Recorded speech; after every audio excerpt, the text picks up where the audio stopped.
Hello, ladies and gentlemen, my name is Phil and welcome to Grounded, the series which looks at airlines of yesteryear. This episode will take a look at the rise of XL Airways. If you recall from my previous episode, XL was formed through a rebranding of Sabre Airways following its acquisition by Libra Holidays in late 2000. Sabre officially ceased operations on Monday the 30th of April 2001, with the XL era beginning on May the 1st.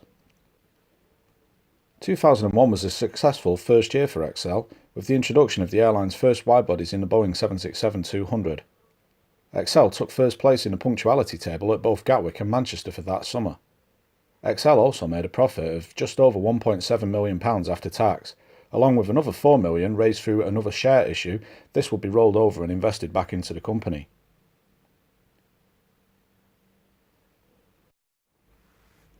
"2002 was a relatively quiet year. However, a third 767-200 joined the fleet, as did two more new 737-800s. The company moved to a new headquarters in Mitre Court on Fleming Way, Crawley, a road known for having many airlines offices either along it or adjacent to it.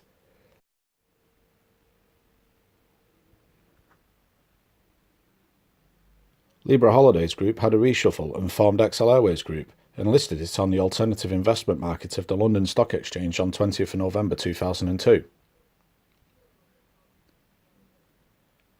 2003 saw more expansion, with three Boeing 757-200s being introduced in time for the summer season.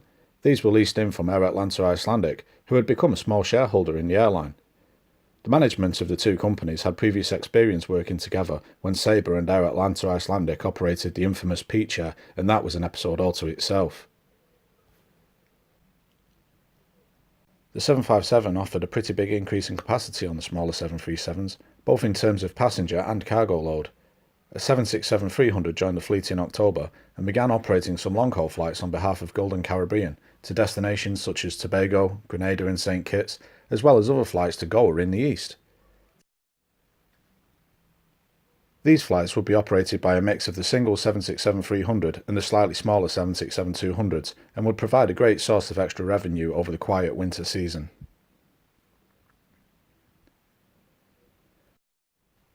XL operated a large number of flights on behalf of other carriers, be that as last-minute ad hoc substitutions to cover for a tech aircraft, or for a good chunk of the season. They operated season-long flights on behalf of the likes of Air Scandic, Flyjet, MyTravel and Ryanair. They also operated a 737-800 on behalf of GB Airways for several months, seen here sporting an attempt at the British Airways livery. Summer 2004 saw XL operating flights from even more airports, with Belfast, Bristol, Newcastle, Stansted, Glasgow and East Midlands airports all joining the XL route network, with 38 destinations served. XL were stretching themselves a bit thin though, and short on aircraft. For the second year running, they drafted in a 737 from South African Airways, and the Bristol base would have to make do with a 737-400 operated by Icelandic's sister airline Icelandsflug.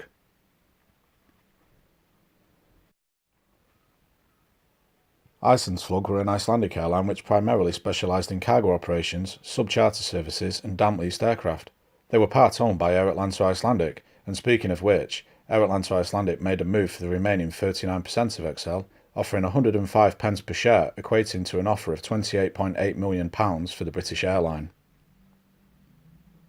The takeover by Air Atlanta Icelandic was met with mixed response. It offered better financial security to be owned outright by such a large company, but it did present a number of challenges, with the most notable being how to combine XL and Air Atlanta Europe's operations.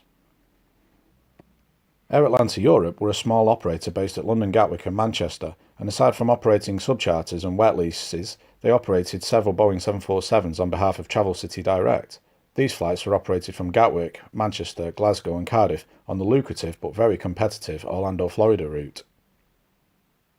2005 was a big year for XL. They had introduced a further Boeing 767-300 into the fleet during the winter of 2004, and then drafted in a third to expand onto the Orlando market for themselves. The Icelandic registered aircraft were also transferred over to the British Gulf Register, and speaking of Icelandic aircraft, XL leased three 737-400s from Icelandsflug, with one being based at Bristol and the other two at Newcastle.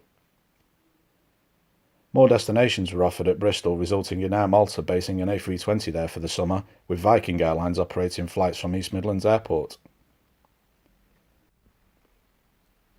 It was in 2005 that XL Airways featured in a 20-part documentary series called Trolley Dollies, a fly-on-the-wall type programme which followed several cabin crew both on and off duty. Think of the long-running TV series Airline, but focused only on the cabin crew. It wasn't renewed at the end of the season, and despite that, reruns are popular and it's currently available on our Amazon streaming service. That winter would be the transition period where the Air Atlanta Europe operation would be merged into XL, giving the airline a diverse fleet of 737s, 757s, 767-200s, 767-300s, and now 747s.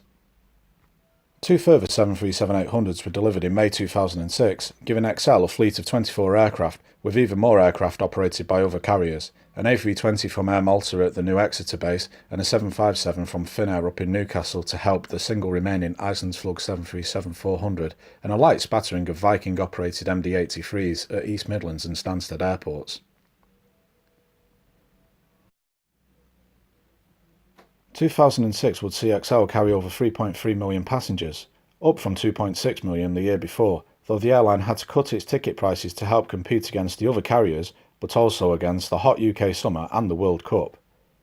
XL would suffer terrible delays during the summer of 2006, with the culprits being the former Icelandic aircraft. The 757 and 747 fleet were especially suffering, though that didn't stop XL from winning the Best Charter Airline Award from the UK Travel Association, as well as the World Travel Awards World's Leading Charter Airline Award for the second year in a row.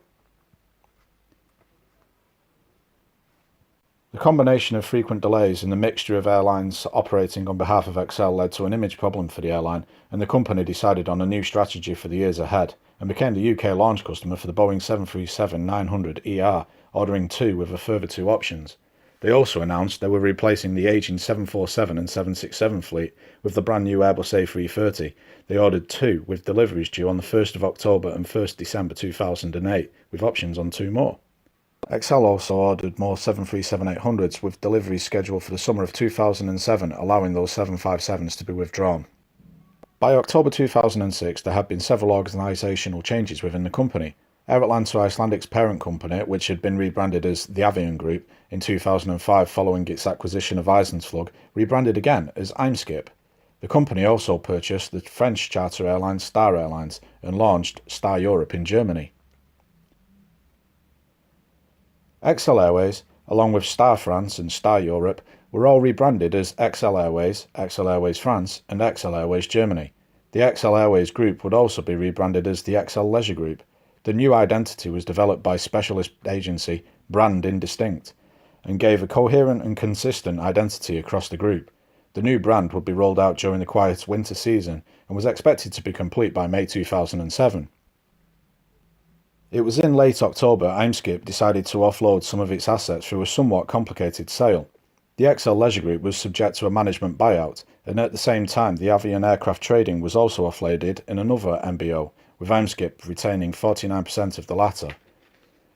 The total figure for the two was believed to be around $450 million, with Eimskip pocketing $154 million in profit from the deals.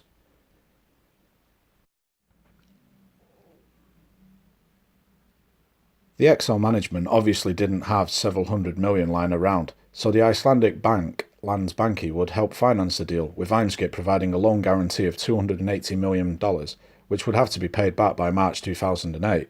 Eimskip also agreed to finance XL's operations over the winter of 2006 and 7. Rather bizarrely, XL in France and XL Germany will be sold in separate transactions to the Leisure Group, with France going for €87.2 million and Germany for $21.7 million in October 2007. To further complicate the takeover, a new holding company was formed, XL Holdings Limited. This was registered in Gibraltar and was itself a subsidiary of X-Isle Holding, another witty name brought to you by the same guy behind Peachair. Nonetheless, the takeover was completed on 22nd December 2006 and things were looking up for the UK's third largest travel firm. It's here where I'm going to have to leave the story for now. Do check out the next two episodes where we find out not just how, but why the UK's third largest travel group imploded so spectacularly less than 2 years after its formation, and all the twists that developed in the aftermath which resulted in even more airline casualties.